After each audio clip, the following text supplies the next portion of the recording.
In the city of Louisville, I found that there's this misconception that our compassionate city is very diverse, and when you drive around, you'll see brown and black faces oftentimes on murals. Murals integrated into our everyday society. They're on the side of buildings, and so at a glance it does appear that there's no racial tension, there's no issues with disenfranchisement.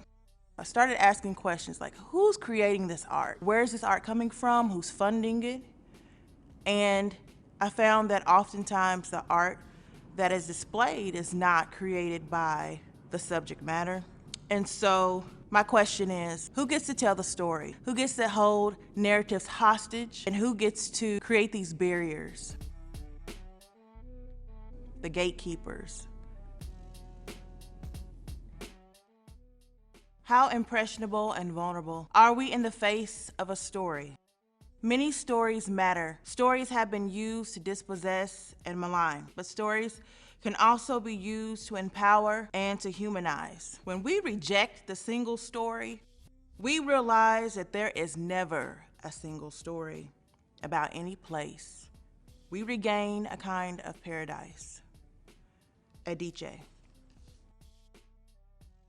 I am an artist.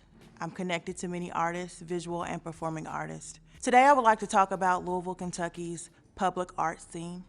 I would like to talk about the interplay of public art and public health. So when you travel around the city of Louisville, Kentucky, and you travel to East Louisville, or maybe even downtown in the business district, you'll notice that there are curated murals. But when you go to west of 9th to be exact, you'll notice in West Louisville that artists are creating all of the time. There's plenty of art, but that art is not curated. It's graffiti, it's all types of artwork that's considered street art, where there is no investment or little investment. Juxtaposed to East Louisville and downtown, you would say, well, why? You know, maybe there's certain artists that reside in certain neighborhoods, or maybe organizations that are based in certain neighborhoods. But what I'm finding, that's not the case. Art is weaponized, and it's used to hold stories and narratives to give this facade that there is really no issue of race and class in Louisville, Kentucky. There's this idea that art is this creative, right? You're just very free form, and there's no rules to it. It's a discipline without any type of parameters. And as an artist, I can say that's not the case. Every discipline has a standard, and I think the standard should be raised. We should start holding people accountable for telling stories or misrepresenting, disenfranchising. We're talking about the racial wealth gap. How does that affect health? Ask yourself, what do you need to stay healthy? The core of that is finances, right? Can you pay a copay without finances? I don't think so. And so when there's paid projects, paid contracts in the city of Louisville, and only particular people get that particular pay, then you have an entire group of people that are now receiving lower wages, lower access to public health. There are curators that are blocked out of boardroom meetings. There are galleries that you'll never see listed in any type of brochure.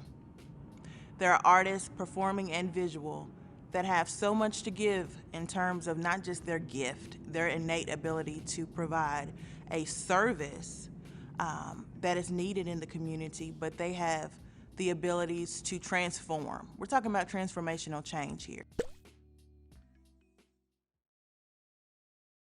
I'm Dr. Monica Unseld. I'm a trained biologist and trained in biology and public health. I currently work for the Greater Louisville Project as their Director of Community Engagement, because something I've been doing for over a decade is environmental justice advocacy work.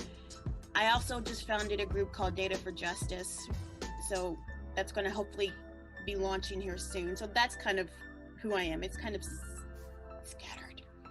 Do you believe that there are barriers within the arts community to access opportunities, information, and equal pay among Black and brown artists, entrepreneurs, or business owners?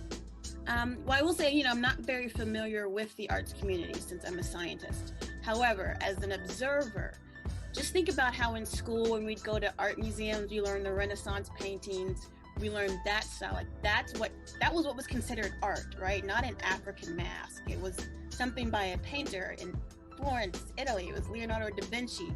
Those were the things that we looked at, the sculpture of, you know, David, Michelangelo's work. We didn't hear about anything that we did. You know, they called our art artifacts, and they stuck them in history museums because they were just things that someone dug up and found and stole. And so when you say minority, what does that really mean? That doesn't necessarily mean we're talking about racially identified minorities. We could be talking about women, which is very important, but oftentimes numbers get skewed when you throw in for diversity and inclusion. Just, you know, have a whole bunch of white females hold space, and all of a sudden it's like diverse, you know? And so I wanted to make sure that this research really speaks to the topic at hand, which is the racial wealth gap. I'm just coming from the art lens. And so the question, do you believe that racially identified minorities are often misrepresented through narratives told for them instead of by them? Absolutely. One of my dear friends, Richard Moore, who's a leader in the environmental justice movement, he always says, if you're not at the table, you're on the table. And one thing he always does, he always reminds us that we need to take control of the narrative. I do community advocacy work. I was trained in the Jimenez principles, which means it's not top-down organizing, it's bottom-up. The community speaks for itself. Everyone is an expert in their own experience, and the community has a right to self-determination. So when I go in to a meeting and they have me the only Black person in the room, and they want to talk about a project in Shawnee Park, I will say to them, where are the people who live around Shawnee Park? Why are you asking me here to speak on this? Because I think not only did they create a narrative for us that denies us our humanity, right? We're not allowed to be emotional. You know, if we speak up, we're too aggressive. You know, we're the strong Black woman, but we can't be sad. But then Black men are thugs and violent. And, oh, you're so articulate. Oh, you know, you're pretty for being Black. And, you know, that hairstyle is trendy, when like, no, actually these hairstyles are centuries years old, you know, like they were around on the continent of Africa before the white people got there. But that whole narrative that they've created around us that boxed us in, we have to say, no, we are experts in our experience. And in academia, I've been known to light fires. So, you know how they like have these degrees in diversity and inclusion and degrees in social justice. And I said, do not send me a white, cis, hetero, you know, non-disabled, you know, person with a degree in social justice. Let me go talk to a 6-year-old Black boy, because he's gonna know more. When you're driving, most people, I would gather, they're not really thinking like, who's behind that paintbrush? What's really going on? How many dollars? You just see it for what it is. Some people take selfies and get out the car real quick, and you know, it's one of those cool, trendy, urban environment. Just want to, you know, be engaged with the art to a point. But all disciplines have accountability, art included. Have you noticed a lot of Black and brown faces painted in Louisville? Yeah, I have, and I think it's intentional. I think it's deliberate to control the narrative so that they can attract corporations to move here. They can attract hipsters to move in and do their Airbnbs and all of that. And I think when you talk about investment, art is a public health intervention. If you invest in art, if you allow people, because me being a scientist, not knowing the art word, I had always viewed art as an extension of humanity, of your emotions, you know, your limbic system. Like, this is where your brain is processing what it's like to be of the human species. The research is clear. If you invest in things like art, crime and violence go down. Instead, this city continues to choose to invest in policing and criminalization. They are choosing to continue to invest in the plantation. And it's very obvious what parts of the city metro government favors and which parts they see as a nuisance, right? Because you can drive on Brownsboro Road, west to east, and you can see things change. There's more trees as you go east, like everything, you know, the temperature drops. It's very clear. And we have to remember that this is deliberate. It's not accidental. This is a genocide, like control the narrative. And if they say, oh, graffiti has a negative connotation, well, according to standards set by white supremacists. But we don't have to use their standards. And just like I said, there were no African masks. There may not be them. They may be in the history museum, but that's still our art. So it's like, no, this is our art.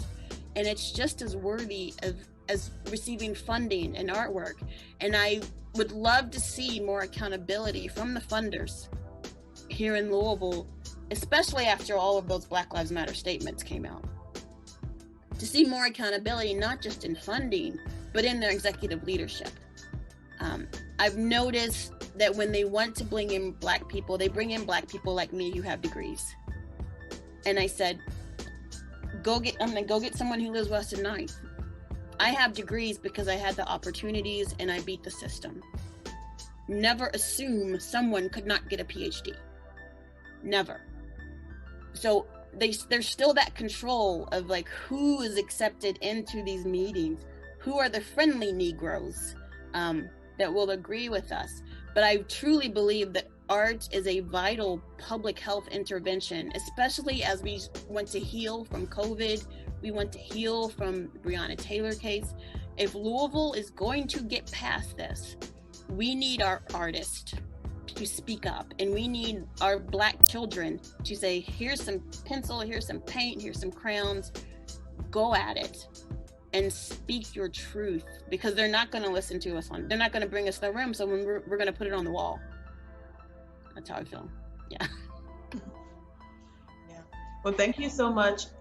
With that being said, you just said the last part, the quote, if they will not bring us in the room, we'll just have to put it on the wall. That wall, whether it's funded or not.